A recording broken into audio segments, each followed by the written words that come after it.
Mais uma vez cumprimento o Padre Marcelo, também cumprimento o Padre Mauro, Padre Hélio e o Padre Magno. Desejo também cumprimentar os queridos crismandos, seus pais, seus padrinhos, os amigos e cooperadores dessa comunidade salesiana. Desejo também cumprimentar todos os paroquianos dessa paróquia de Nossa Senhora da Piedade, como os irmãos que vieram de outras paróquias para participar conosco da graça dessa celebração. Cumprimento os irmãos religiosos, religiosas ou consagrados e consagradas que se façam presentes, os membros das novas comunidades, aqueles que labutam conosco nas mais diferentes pastorais, os irmãos também que estão conosco nos serviços e em tudo aquilo que nós fazemos para fazer com que a palavra de Deus chegue ao coração de todas as pessoas. Meus queridos irmãos, minhas queridas irmãs, nós estamos numa paróquia, mas também estamos no meio de um colégio.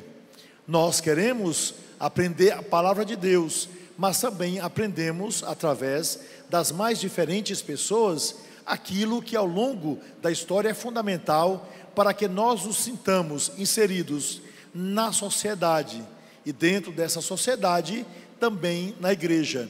Aquilo que a gente deseja colher da palavra de Deus para a nossa vida é também aquilo que a gente deseja levar dentro da história que vivemos, a sociedade onde nós habitamos. Ora, hoje desde manhã eu estava lembrando de datas fundamentais para a nossa vida e que tem a ver com a festa que nós agora estamos celebrando. Hoje a igreja celebra Cristo, Rei do Universo. E naturalmente, a gente sempre imagina o Cristo, não é? Com todo o seu poder, com coroas, ou talvez em imagens que os artistas, de um modo maravilhoso, nos transmitiram. Mas é preciso que nós entendamos o que é Cristo, Rei do Universo, para que nós possamos participar do reino que Ele veio, não é, nos anunciar, desse reino novo que nós precisamos entender para viver profundamente aquilo que o Senhor veio nos trazer. Pois bem, como disse, estamos em um ambiente também escolar e aprendemos muitas datas ao longo da nossa vida. Todos nós sabemos o que aconteceu, por exemplo, no dia 7 de setembro de 1822. Se perguntasse aqui especialmente aos mais jovens, eles me diriam a independência do Brasil. Mas também nós temos uma data muito importante, o dia 15 de novembro de 1889, data da proclamação da República que nós vivemos alguns dias atrás. Nós somos republicanos, é verdade, temos um presidente, é verdade, mas existe na cabeça de nós todos uma ideia imperialista. Nós gostamos, pela nossa linguagem, é de rei, de rainha, de príncipe e de princesa. A linguagem que nós utilizamos mostra isso. Afinal de contas, ninguém pode esquecer que Luiz Gonzaga é o rei do Baião. Nenhum de nós pode esquecer, e sempre falamos, que Pelé é o rei do futebol. Para aqueles que têm a minha idade, lá vivendo entre a década de 80, 70, 80 mais ou menos, acredito eu, né, começa a nascer uma rainha no Brasil. Então, essa rainha é Xuxa, a rainha dos baixinhos, né, a palavra que nós utilizávamos, né? E também nós temos no São João, não é, a rainha do milho. Nós temos também no carnaval o rei Momo, a rainha do carnaval, e tantas outras pessoas a quem nós denominamos rei e rainha. Somos republicanos, é verdade, mas na nossa mentalidade existe sempre uma ideia imperialista, rei e rainha. Há jovens, inclusive, não é, toda uma preparação de vida é porque elas desejam ser princesas. Vocês não buscam de algum modo um príncipe encantado, não é? Quando a gente olha as histórias, não é, assim ao longo da nossa vida, a gente vê que essas histórias infantis nos falam exatamente sobre rei e rainha. Todos nós já assistimos um vídeo certamente sobre Branca de Neve, não é? Nós já assistimos filmes sobre Frozen, eu acho que o nome é esse, uma princesa, não é, mais moderna. Nós, até amamos aquela linda história da bela adormecida, que cuidada pelos anões, esperaram acontecer um fato extraordinário, quando o príncipe apareceu maravilhoso, tão belo, sobre um cavalo, e se aproxima daquela jovem que dorme adormecida, que dorme por tempos infindos, porque comeu uma maçã envenenada, e finalmente ali vai estar um príncipe que, beijando aquela jovem, fará com que ela desperte para uma vida nova, e naturalmente depois ela vai ser princesa, não é? E assim acontece também na vida. Muitas de vocês, princesas, vão beijar um príncipe, e ele pode se tornar um sapo, né? Pode acontecer exatamente o inverso. O que é certo é que a gente gosta, repito, de príncipe, de princesa, de rei e de rainha. Ora, meus irmãos e minhas irmãs, ingressando no evangelho de hoje, nós estamos celebrando Cristo, Rei do Universo, mas um rei totalmente diferente de todos os reis que nós conhecemos. Quando a gente fala em rei, a gente fala em brilho, a gente fala em riqueza, a gente fala em poder, em alguém que não pode ser contrariado, em alguém que carrega, por causa do seu sangue, ou porque talvez conseguiu poder através da força da guerra, algo que ninguém pode chegar, ou seja, algo intocável. Ele tem toda a verdade, ele tem todo o poder, ele tem toda a decisão. O rei que nós amamos, Jesus Cristo, hoje nos aparece através de um governador, que era um pagão vindo de Roma, e que estava em Israel. Eles haviam invadido aquele país, e que portanto manifestava todo o seu poder, porque representava o grande rei romano, César Augusto. Jesus está preso, e Pilatos faz uma pergunta a Jesus. Jesus não responde aquela pergunta, Jesus faz uma outra pergunta a Pilatos, porque Pilatos diz: olhe, você me foi entregue, você é rei? Então Jesus diz: você está dizendo isso por você mesmo, ou alguém veio lhe dizer isso? Porque afinal de contas, Pilatos estava julgando pela aparência, Pilatos estava julgando Jesus por aquilo que os outros haviam dito. Pilatos havia sido ludibriado por forças poderosas para julgar nosso Senhor Jesus Cristo. O que Jesus faz? Jesus impõe uma pergunta a Pilatos: é por você mesmo? Ou seja, tenha personalidade, busque a verdade, pare de ser orientado pelos outros, tenha a capacidade de saber que a você foi dado um poder para servir a uma nação e não para oprimi-la.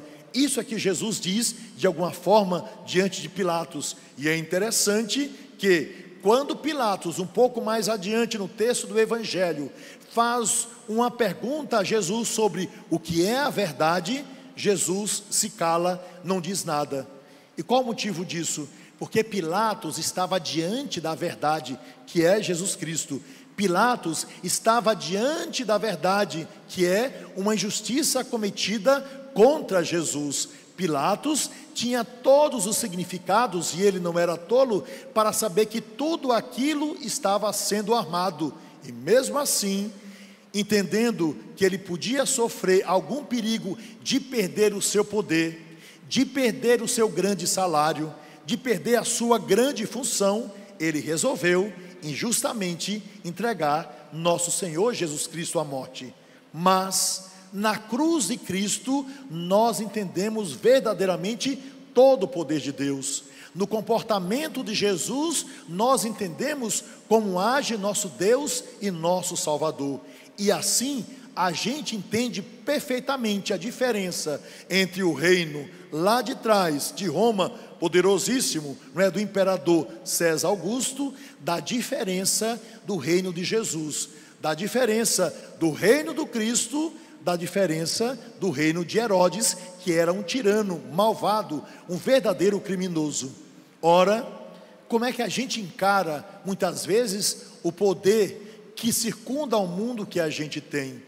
Não poucas vezes esse poder, se não for bem utilizado, será motivo de morte, será motivo de angústia para os povos. E assim, governantes travam guerras entre si, não para que eles morram, mas para que os seus poderes sejam conservados, porque afinal de contas, a guerra é sempre feita por homens que gerarão morte na vida dos outros, sendo eles preservados, sendo suas famílias e seus amigos preservados, sendo o seu dinheiro preservado e a sua condição e status preservadas. Eis ali algo que acontece com Jesus. Afinal de contas, ao proclamarmos Jesus Rei do Universo, o que é que nós queremos dizer isso? Que Jesus vem com todo o poder? Que a força de Jesus é para destruir, para matar, para confundir? Não. Diferente de todos os reis, quando Jesus ingressa em nossa história, ele vem como um rei servidor. Todo o poder de Jesus é para transmitir para nós a sua bondade, a sua misericórdia, para transmitir um coração de um Deus que nos ama, um Deus que deseja que a nossa vida seja verdadeiramente nova, um Deus que se preocupa conosco, um Deus que deseja caminhar conosco, um Deus que deseja que a gente deixe de lado o que nos serve para buscar verdadeiramente aquilo que transforma de dentro para fora a nossa vida. Afinal de contas, como deve ser vivido e como nós podemos praticar em nossa vida esse reino para estar nele, onde está o próprio Senhor Jesus. O reino de Deus se concretiza quando nós nos tornamos pessoas servidoras. O reino de Deus se concretiza quando nós nos tornamos pessoas bondosas. O reino de Deus se concretiza das formas mais simples, quando nós damos um bom dia para alguém, quando nós visitamos alguém, quando nós queremos o bem para o outro, quando a gente arranca do nosso peito tudo aquilo que não serve, os antigos rancores, não é? As lembranças que não servem mais para a nossa história, o nome de alguém que em algum momento nos fez o mal, que já não nos serve mais, porque nenhum de nós nasceu para guardar dentro de si qualquer tipo de rancor. Esse rei, nosso Senhor Jesus Cristo, que nós abraçamos pelo Evangelho, após passar pela cruz, após passar por Pôncio Pilatos, Herodes e tantos outros, esse rei nosso não se preocupou em encontrar ou se vingar daqueles que lhe haviam feito mal. Perdoou os apóstolos por terem fugido, os confirmou, os colocou a caminho e ele próprio continuou sua jornada, deixando para nós uma tarefa definitiva, que é transformar o coração da humanidade através desse coração nobre, maravilhoso, misericordioso, bondoso e cheio de amor, que é o coração de nosso Senhor Jesus Cristo. Queridos crismandos, é encontrando a beleza da festa que hoje nós estamos celebrando e ao mesmo tempo daquilo que vocês se prepararam para responder, que nós estamos celebrando também em nossa vida a confirmação que vocês vão receber. Ser confirmado é abraçar dentro de si a grande graça que Deus nos dá. Vocês, como todos aqueles que já foram crismados, nós nos tornamos pela confirmação templo onde habita o Espírito Santo. Eis a palavra dita pelo apóstolo São Paulo: o nosso corpo é o templo onde habita o Espírito Santo, e por causa disso não podemos viver uma vida senão reconhecida pela ação desse mesmo Espírito que se move no mais profundo de nós. E o próprio Jesus disse que aquele que destruir este templo, o Pai o destruirá. Ou seja, fomos feitos para crescer a cada dia para Deus, mas também fomos feitos para colaborar com que as outras pessoas que estão ao seu lado vivam essa mesma alegria, de encontrar em Deus a resposta e de manifestá-la através de um testemunho vivo aos irmãos e às irmãs, aproveitando todos os dons do Espírito Santo que vocês assumiram pelo sacramento, pela preparação, e pela graça que Deus lhes dá para a disposição da sociedade. Todo aquele que é crismado se torna mais ainda discípulo de nosso Senhor Jesus Cristo. Todo aquele que recebe o sacramento da confirmação se torna ministros de Deus para a vida do mundo. Todo aquele que recebe o sacramento da crisma se torna adulto na fé. E vocês não vão querer viver em relação à fé como crianças. Para que é que seus pais agora vão insistir que vocês se dirijam à igreja? São adultos na fé. Eu quero Deus, eu vou, porque sem isso a gente não consegue crescer nem amadurecer. Assim, adultos da fé, vocês serão homens e mulheres também de oração. Adultos pela fé, vocês crescerão e poderão cada vez mais buscar em Deus as respostas para tudo aquilo que está ao seu lado.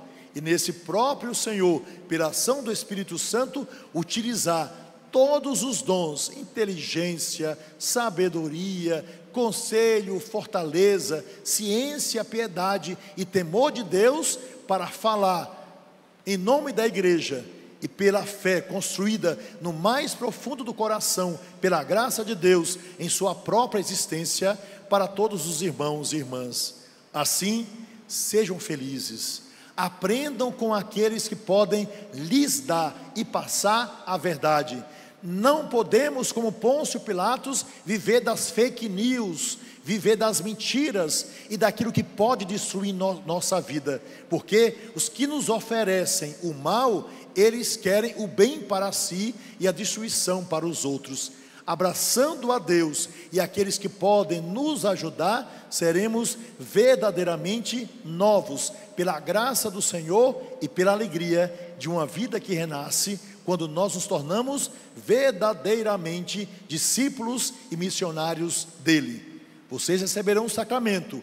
A resposta da vivência desse sacramento é de cada um de vocês, que possam viver essa beleza e essa graça, não é?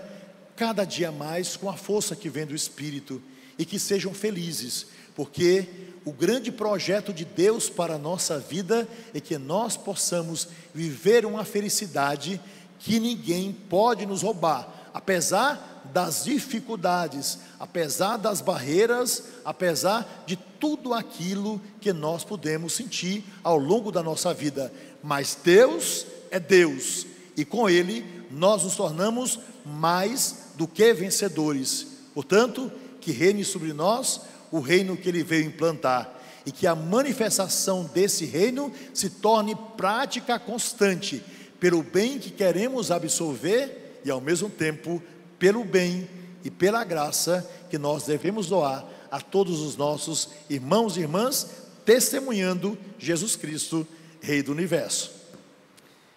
E para concluir essa minha palavra, eu gostaria de contar uma historinha para vocês, que nos fala de rei, mas vejam a atitude de quem, cristão, está diante de uma majestade que se sente superior a tudo e a todos. A história nos diz o seguinte: havia um rei, e ninguém o podia contrariar. Ele se imaginava dono de toda a verdade, ele sabia de tudo. Porém, como ele percebia que nem sempre ele estava tão seguro, ele tinha ao seu lado um conselheiro que era verdadeiramente um cristão católico. Pois bem, todas as vezes que acontecia alguma coisa, o rei comentava ao conselheiro para ouvir dele uma boa palavra, e ele lhe dava uma boa palavra que sempre terminava: Deus faz tudo certo. Pois bem, acontecia uma grande guerra e ali o rei ganhava. Chegava o conselheiro dizia: Deus faz tudo certo. De vez em quando algumas coisas não davam certo, e quando ele perguntava ao conselheiro, o conselheiro dizia: Deus faz tudo certo. Pois bem, embora ele ficasse irritado, às vezes ele sabia que aquele era um homem justo e o ajudava bastante. Mas aconteceu um fato incrível. Um dia o rei estava displicente com a mão em um dos lados ali do portão, e ele não percebeu que o portão do palácio estava fechando. E quando ele estava displicente conversando, o portão bateu, e decepou o seu dedo indicador. E ele, tão chateado, tão revoltado por ter acontecido aquilo, por ter pedido um dedo fundamental, não é? Foi falar com o conselheiro. E quando o conselheiro viu o dedo decepado, disse: Deus faz tudo certo. Ora, aquele rei não aguentou e mandou colocar numa prisão, numa masmorra, aquele conselheiro que devia ficar lá penando até o último dia de sua vida por ter dito isso. Pois bem, os meses se passaram, o conselheiro permanecia preso e o rei foi para uma caçada com seus amigos.